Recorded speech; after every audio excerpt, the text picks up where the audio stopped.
Hello, my friend, and welcome back to Stories in Simple English. On this channel, we learn English through simple, powerful stories. As you listen today, you will learn new words, useful phrases, and natural English expressions. But don't worry, we will explain everything in a simple and clear way inside the story. So just relax, follow the story, and let your English grow naturally. All right, let's begin. Yes, let's begin.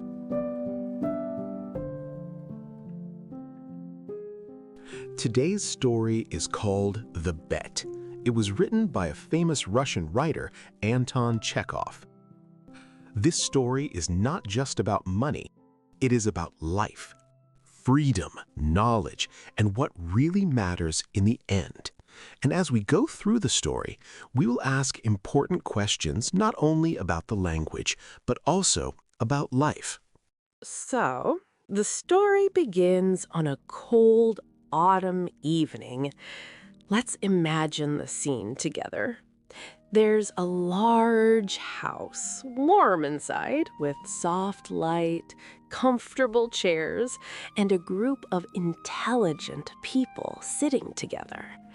They are having a discussion, a serious discussion.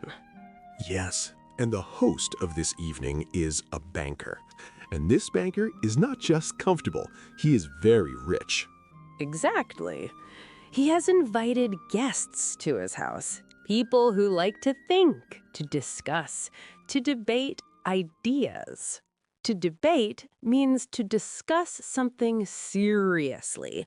And on this night, the topic of their discussion is very serious. They're talking about punishment. More specifically, they're talking about two types of punishment, the death penalty and life imprisonment. Let's explain those two clearly.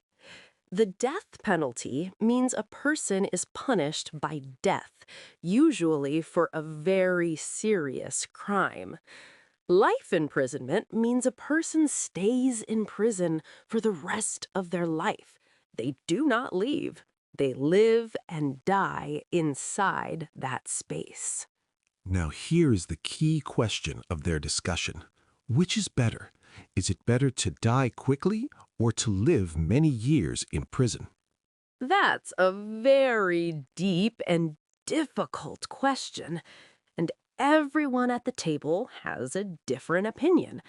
Some people say the death penalty is better because it ends suffering quickly. Others say life imprisonment is better because at least the person is alive.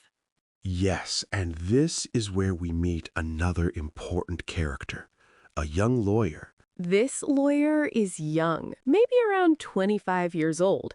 He is passionate, he is emotional, he believes strongly in his ideas. And when he hears the discussion, he speaks with energy. He says, I do not agree with the death penalty. I believe life in prison is better. Now, let's pause and understand his idea. He is saying even if life in prison is difficult, it is still better than death, because life means possibility. Life means time. Yes, and now let's ask a question. Why would someone choose a life in prison over death? Because as long as you are alive, you can think, you can learn, you can hope. Even in a small space, life continues. And the young lawyer believes that life, any life, is better than no life. But the banker does not agree. He listens carefully and then he responds with confidence. He says that life imprisonment is worse than death. He believes that living many years in isolation, alone without freedom, is a kind of slow suffering. And the banker believes this kind of life is unbearable. Unbearable means something so difficult, so painful, that it feels impossible to continue. So now we have two strong ideas. The lawyer says life is always better. The banker says some lives are worse than death. And now the discussion becomes more intense. They are not just talking calmly anymore, they are arguing. Yes, and suddenly something unexpected happens.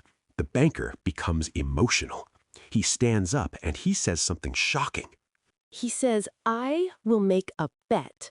Now let's explain that word. A bet is when two people agree on something and they risk something, usually money, based on the result. The banker says, I will bet 2 million rubles that you cannot live in complete isolation for 5 years. 2 million. Let's stop here. That is a huge amount of money, life-changing money. Yes, and now everyone becomes quiet. This is no longer just a discussion. This is real. And then the young lawyer responds. He does not step back. He does not hesitate. Instead, he says something even more surprising. He says, not 5 years, I will stay for 15 years. 15 years completely alone. Let's pause here. What do you think about this decision? Is it brave? Is it foolish? Is it emotional? Maybe all of them. Because in that moment, he is not thinking about the reality of 15 years. He is thinking about winning, about proving his idea. And this is very important. Sometimes we make big decisions in small moments without fully understanding the consequences. So the bet is made. The agreement is clear. The lawyer will stay alone, completely isolated for 15 years. No human contact, no freedom, no outside world. He can read books, he can write, he can listen to music, and he can request things like food, wine, or instruments through a small window. But he will never see another human face. Not for 15 years. And if he completes the 15 years, he will receive 2 million. And so the bet begins. Now let's stop and ask a very important question. What happens to a person when they are completely alone? Yes, this is not just a physical challenge, it is a mental challenge. Physical means about the body. Mental means about the mind. And in this story, the biggest battle is inside the mind. Because when you are alone, your thoughts become louder. At the beginning, the first year, the lawyer suffers a lot. He feels lonely. He feels restless. He cannot relax. Restless means you cannot stay calm. You feel uncomfortable, like something is wrong inside you. He plays the piano for many hours. He drinks wine. He eats a lot. But nothing really helps. Yes, and this is important. At the beginning, he tries to escape his thoughts. He uses music, food, and wine to forget the silence. But slowly, something changes. After some time, he stops drinking wine. He stops playing music. He becomes quiet. And then he begins to read. Reading becomes his new world. Books become his friends, his teachers, his connection to life. Let's pause here. Why do you think reading is so important for him? Because books allow him to travel without leaving the room. Through books, he can visit different countries, meet different people, learn different ideas. Even though his body is in one place, his mind is free. Yes, and over time, his reading becomes more serious. In the second year, he reads a lot of light books at first, stories, novels, simple things. But then something changes again. He starts reading more difficult books. Books about philosophy, history, languages, religion, science.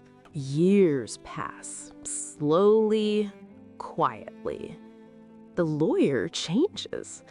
He is no longer the young, emotional man who made a bet to prove a point. Now, he's becoming something different. Yes, he begins to learn languages, many languages. Now let's ask, what does this show us about the lawyer? It shows us that he is not wasting his time. He is growing. He is learning. He's developing his mind. Even in isolation, he is becoming stronger in a different way. Yes, but something even deeper happens later. Around the 10th year, his reading changes again. Now he focuses on one book. Only one book. The Bible. And he reads it again and again and again for a long time. Let's ask another important question. Why would someone read the same book so many times? Because he's not just reading the words. He's searching for truth, for meaning, for something deeper than knowledge. At this point, he's not interested in information anymore. He's interested in understanding life.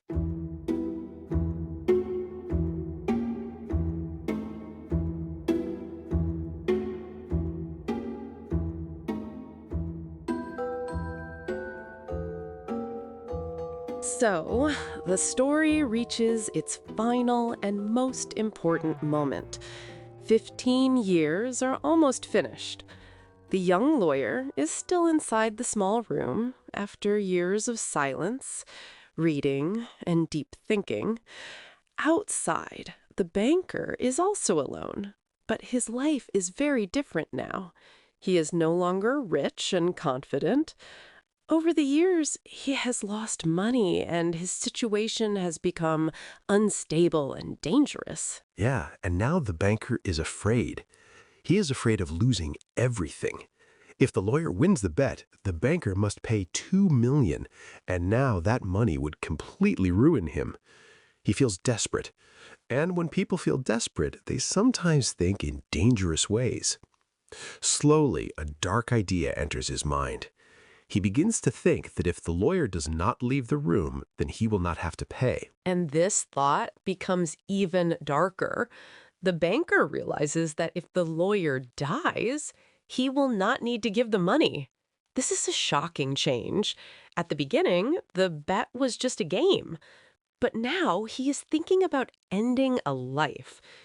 Fear, time, and money have changed him completely. So, late at night, the banker takes a key and walks quietly through the cold, dark garden toward the small house.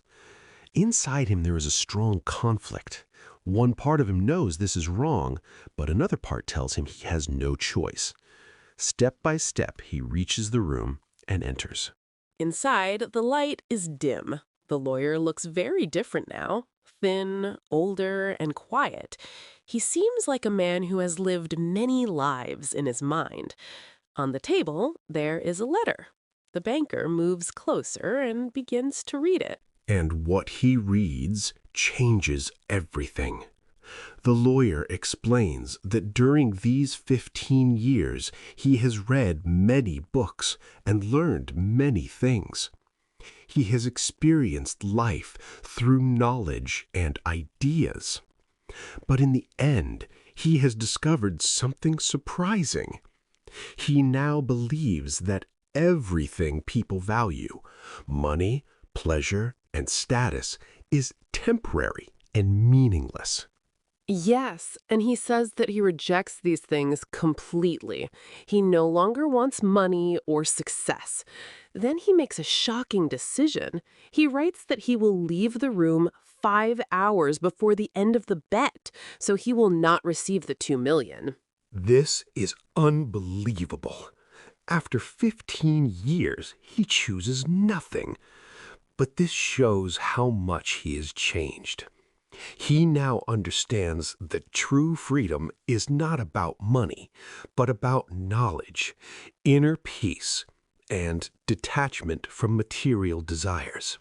When the banker finishes reading, he feels shocked and deeply ashamed. Instead of harming the lawyer, he feels respect for him. He gently kisses the lawyer's head and leaves the room quietly. The next morning, the lawyer has already left, just as he promised. He takes nothing with him. The banker keeps the letter as a reminder of what he almost did. In the end, the story is not really about the bet or the money. It is about what truly matters in life. Yes, the lawyer lost 15 years, but gained deep understanding, while the banker kept his money, but almost lost his soul.